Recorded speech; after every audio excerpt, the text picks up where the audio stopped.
جب بھی کسی مسئلے میں ہم پھنستے ہیں یا کسی کرائسس کو فیس کر رہے ہوتے ہیں تو ہمیں کیا سوچنا چاہیے کہ God is on our side یا God is on the side of the other party?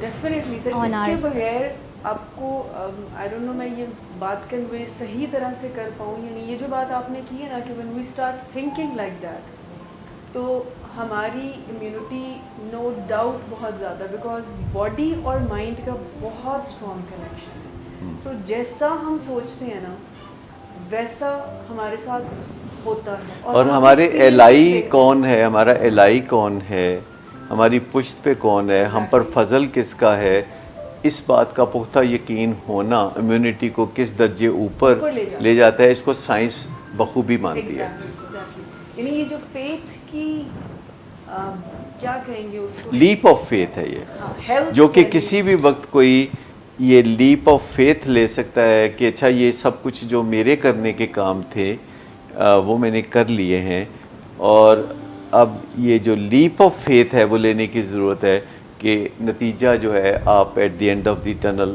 آپ کو روشنی نظر آ رہی ہے. پھر آپ کے ایکشنز بھی تو ویسے ہی ہوں گے نا، کہ بیہیویئرس بھی ویسے ہوں گے. جب آپ کو لگے گا کہ ہاں میں اس پرابلم سے نکل سکتا ہوں یا نکل سکتی ہوں تو پھر آپ اس کی بیہیویئرس کیونکہ اگر آپ سمجھتے ہیں کہ آپ کوئی کام نہیں کر سکتے تو پھر آپ نہیں کر سکتے، اگر آپ سمجھتے ہیں کہ آپ کوئی کام کر سکتے ہیں تو آپ ٹھیک کہہ رہے ہیں. جیسا ہمارا بلیف ہے ویسی ہماری لائف ہے. اس کا تو میں اس کی میں ٹرو بلیور ہوں. دوسری بات یہ کہ اس بات پر بھی مجھے کافی بلیو ہے over the period of time and am getting more کہ جو ہمارے لیے بہترین ہوتا ہے نا وہ اللہ تعالیٰ کی ذات